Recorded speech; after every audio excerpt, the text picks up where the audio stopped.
할렐루야. 오늘 또 참으로 좋은 날입니다. 오늘은 2월 22일 월요일입니다. 또 한 주가 시작되네요. 한 주간도 말씀을 묵상하며 승리하기를 기도합니다. 오늘은 마태복음 17장 14절에서 27절 말씀을 통해서 산을 옮기는 믿음이라는 제목으로 함께 묵상해 보도록 하겠습니다. 먼저 본문을 함께 보도록 하겠습니다. 음성으로 듣기를 원하시는 분은 아래 주소를 클릭해 주시기를 바랍니다. 14절입니다. 그들이 무리에게 이르매 한 사람이 예수께 와서 꿇어 엎드려 이르되 15절. 주여 내 아들을 불쌍히 여기소서. 그가 간질로 심히 고생하여 자주 불에도 넘어지며 물에도 넘어지는지라. 16절. 내가 주의 제자들에게 데리고 왔으나 능히 고치지 못하더이다. 17절. 예수께서 대답하여 이르시되 믿음이 없고 패역한 세대여, 내가 얼마나 너희와 함께 있으며 얼마나 너희에게 참으리요. 그를 이리로 데려오라 하시니라. 18절. 이에 예수께서 꾸짖으시니 귀신이 나가고 아이가 그때부터 나으니라. 19절. 이때 제자들이 조용히 예수께 나와 이르되 우리는 어찌하여 쫓아내지 못하였나이까. 20절. 이르시되 너희 믿음이 작은 까닭이니라. 진실로 너희에게 이르노니 만일 너희에게 믿음이 겨자씨 한 알만큼만 있어도 이 산을 명하여 여기서 저기로 옮겨지라 하면 옮겨질 것이요 또 너희가 못할 것이 없으리라. 21절. 갈릴리에 모일 때에 예수께서 제자들에게 이르시되 인자가 장차 사람들의 손에 넘겨져 죽임을 당하고 제3일에 살아나리라 하시니 제자들이 매우 근심하더라. 24절. 가버나움에 이르니 반세계를 받는 자들이 베드로에게 나와 이르되 너의 선생은 반세계를 내지 아니하느냐. 25절. 이르되 내신다 하고 집에 들어가니 예수께서 먼저 이르시되 시몬아 내 생각은 어떠하냐. 세상 임금들이 누구에게 관세와 국세를 받느냐. 자기 아들에게냐 타인에게냐. 26절. 베드로가 이르되 타인에게니이다. 예수께서 이르시되 그렇다면 아들들은 세를 면하리라. 27절. 그러나 우리가 그들이 실족하지 않게 하기 위하여 내가 바다에 가서 낚시를 던져 먼저 오르는 고기를 가져 입을 열면 돈 한 세겔을 얻을 것이니 가져다가 나와 너를 위하여 주라 하시니라. 아멘. 마지막 27절까지 봤습니다. 본문 요약은 이렇습니다. 제자들이 간질로 고생하는 아이를 고치지 못하자 예수님께서 귀신을 쫓아내어 고쳐주십니다. 그리고 예수님은 제자들에게 믿음이 작은 까닭에 고치지 못했다고 하시면서 겨자씨만한 믿음이 산을 옮긴다고 말씀하십니다. 또한 예수님은 하나님의 아들이시기에 납세의 의무가 없지만 성전세를 내는 내용입니다. 질문과 묵상하기 1. 나는 문제를 해결할 능력을 구합니까? 문제를 해석할 믿음의 말씀을 구합니까? 19절 20절을 볼까요? 19절에 보면 이때에 제자들이 조용히 예수께 나와 이르되 우리는 어찌하여 쫓아내지 못하였나이까. 20절 이르시되 너희 믿음이 작은 까닭이니라. 진실로 너희에게 이르노니 만일 너희에게 믿음이 겨자씨 한 알만큼만 있어도 이 산을 명하여 여기서 저기로 옮겨지리라 하면 옮겨질 것이요 또 너희가 못할 것이 없으리라. 시시로 발작을 일으키는 아들 때문에 마음이 낮아진 한 사람이 예수님을 찾아와서 꿇어 엎드립니다. 이 세대는 패역하고 귀신을 쫓아내야 하는 제자들의 믿음이 작으니 예수님이 탄식하실 수밖에 없는 것이죠. 이번 코로나 팬데믹으로 많은 사람들이 교회를 떠났죠. 예수님을 떠난 것이죠. 떠나지 않고 함께 퀴트하는 자들이 복이 있는 줄로 믿습니다. 그러나 우리 또 믿음을 한번 점검할 필요도 있습니다. 제자들은 귀신을 쫓아낼 능력만 구했지 믿음은 생각하지를 않았던 것 같습니다. 그래서 예수님께 어찌하여 우리는 쫓아내지 못하였나이까 라고 묻죠. 그래도 이렇게 묻는 믿음이 있어서 예수님은 그들에게 대답을 해 주시죠. 나의 패역함과 믿음 없음을 고백하고 말씀 앞에 엎드려 묻는 믿음이라도 있으면 주님께서 우리를 양육해 주실 줄로 믿습니다. 그래서 나는 문제를 해결할 능력을 구합니까? 문제를 해석할 믿음의 말씀을 구합니까? 우리도 어떤 면에서는 예수님의 제자들처럼 그냥 문제를 해결할 능력을 구할 때가 많이 있죠. 물질이 당장 없으면 물질을 구하러 가야 되고, 몸이 아프면 병원도 가야 되고, 일이 꼬이면은 왜 꼬이는 것을 생각하지 않고 원망 불평하고 이럴 때가 많습니다. 그런데 오늘 큐티할 때 우리는 돌이켜 이전 어떤 문제를 만났을 때에 해석할 믿음의 말씀을 구할 수 있기를 바랍니다. 이 문제가 왜 나에게 일어나는 것일까? 기도하라는 것일까? 아니면 믿음이 약하기 때문에 더 믿음을 주님께서 강요하고 계시는 것이 아닐까? 그래서 우리 문제 해결의 능력보다 이 문제 앞에서 주님의 뜻을 깨달을 수 있기를 바라며, 그 믿음이 부족하다면 더 큰 믿음으로 주님 앞에 나갈 때 모든 문제가 해결될 줄로 믿습니다. 2번 봅니다. 십자가의 고난을 받고 죽어져서 부활의 소망 안에 사는 것이 내가 따라야 할 복음이고 사명인 것을 믿습니까? 아멘이죠. 22절 23절 볼까요? 22절 갈릴리에 모일 때에 예수께서 제자들에게 이르시되 인자가 장차 사람들의 손에 넘겨서 23절 죽임을 당하고 제3일에 살아나리라 하시니 제자들이 매우 근심하더라. 예수님이 고난을 받고 죽었다가 3일 만에 부활하실 것을 두 번째로 제자들에게 말씀을 하십니다. 하지만 제자들은 겨자씨만한 믿음이 없기에 이 말씀을 듣고도 매우 근심하죠. 예수님이 제자들에게 십자가와 부활을 향해 가는 길을 따라 오라고 재차 말씀하시는데도 그들은 여기가 좋사오니 하는 현실, 안주와 병을 고치는 권능과 같은 문제 해결에만 매달리는 기복의 모습을 지금 우리에게 보여주고 있는데요. 우리는 이 기복에서 벗어나 이제는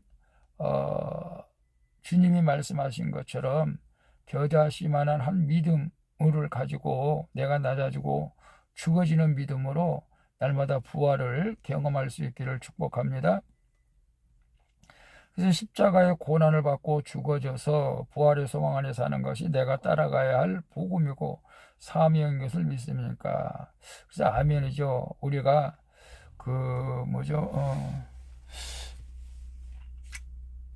고난 없는 면류관 없다. 오늘 우리가 십자가의 고난을 우리가 로크로스 면류관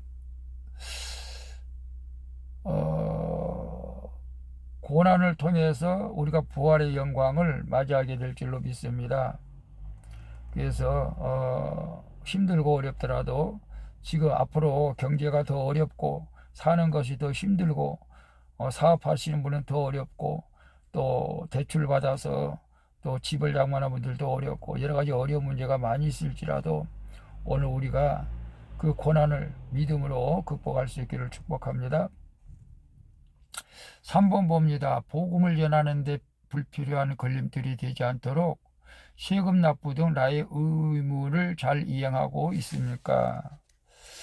27절에 보게 되면 그러나 우리가 그들이 실족하지 않기 위해서 네가 바다에 가서 낚시를 던져서 먼저 오르는 고기를 가져 입을 열면 돈 1세겔을 얻을 것이니 가져다가 나와 너를 위하여 주라 하시니라. 물고기에서 돈이 들어있다는 것은 상상도 못하죠. 하나님에만 가능하죠. 예수님이기에 가능한 것이죠. 성전세를 받는 이들이 너의 선생님은 세금을 내냐 안 내냐, 그리고 베드로에게 물어보죠. 그래서 베드로가 내신다고 말하죠. 그리고 집에 들어오니까 예수님께서 먼저 왕이 세금을 타인에게 받는 것처럼 성전의 주인이신 하나님의 아들 예수님은 성전세를 낼 의무가 없다고 말씀해 주시죠. 그러나 불필요한 오해를 받지 않고자 성전세를 내라고 말씀하시죠. 그래서 물고기의 입에서 한 세겔이 나오게 하시고 그것으로 예수님과 베드로의 성전세를 내라고 말씀하십니다. 내지 않아도 될 것 같은 작은 세금을 내는 사소한 적용으로부터 산을 옮기는 믿음이 시작되는 줄로 믿습니다. 그래서 복음을 전하는데 불필요한 걸림돌이 되지 않도록 세금 납부 등 나의 의무를 잘 이행하고 있습니까? 물론 우리가 국가에 대한 납세의 의무도 다해야 되겠고 국방의 의무도 다해야 되겠고 교육의 의무도 다해야 되겠죠. 그리고 이제 복음을 전하는 데에 이런 것들이 내지 않는다면 걸림돌이 될 수도 있겠고 특별히 우리가 직장생활, 사회생활 하면서도 우리가 복음을 전하는 데에 걸림돌이 되지 않기 위해서 참 조심할 부분들이 많이 있습니다. 게으르지도 말아야 되고 솔선수범해야 되고 이런 것들 우리가 남들보다 게으르고 남들보다 못하다는 평가를 받으면은 복음 전하는데 어려움이 겪게 되죠. 너나 잘해 이런 식으로 말하게 되죠. 그래서 항상 우리는 어떤 거룩한 부담을 가지고 사회생활을 직장생활을 또 해야 되지 않을까 싶네요. 그래서 우리가 복음을 전하는데 불필요한 걸림돌이지 않는 그런 삶을 통해서 주님께 영광을 돌릴 수 있기를 축복합니다. 기도하겠습니다. 주님, 왜 문제가 해결되지 않는지 주님께 묻지 않는 저의 믿음 없음과 패역함과 미련함을 불쌍히 여겨 주시옵소서. 그리고 제게 계자시 하늘 만한 믿음을 주셔서 주님의 십자가 고난에 동참할 수 있게 하여 주시옵소서. 또한 복음 전파에 걸림돌이 되지 않도록 국민으로서의 마땅히 져야 할 의무를 잘 이행할 수 있도록 도와주시옵소서. 나의 연약함을 긍휼히 여겨주시는 나사렛 예수 그리스도의 이름으로 기도합니다. 아멘. 우리 찬송가 374장 나의 믿음 약할 때 함께 찬양 부르고 마치도록 하겠습니다. 오늘도 수고하셨습니다. 사랑합니다. 축복합니다. 샬롬.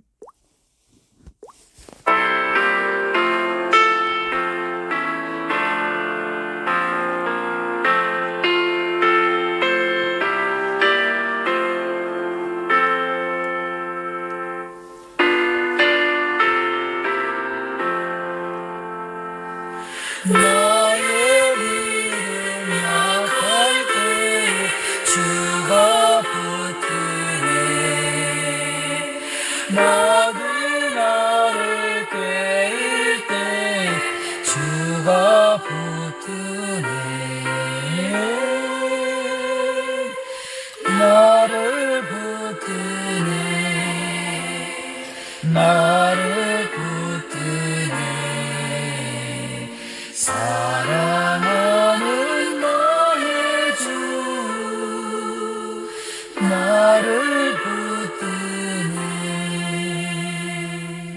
우리 구주 아니며 서지 못하네.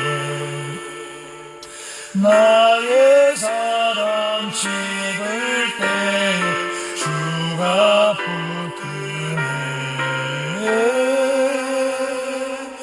나를 붙드네. 나를 붙드네. 사랑하는 나의 주 나를 붙드네. 주님, 저희들은 여전히 연약한 믿음 가지고 살아가고 있습니다. 주님이 붙들어 주시기를 원합니다. 좀 더 붙들어 주시고 함께 큐티한 모든 자들을 붙들어 주셔서 마침내 승리의 멜로간을 쓰게 하여 주옵소서. 예수님의 이름으로 기도합니다. 아멘. 나를 비우시고 항상 붙드네. 구원 얻은 사람을 항상 붙드네.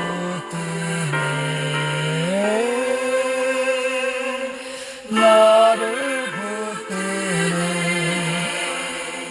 나를 붙드네.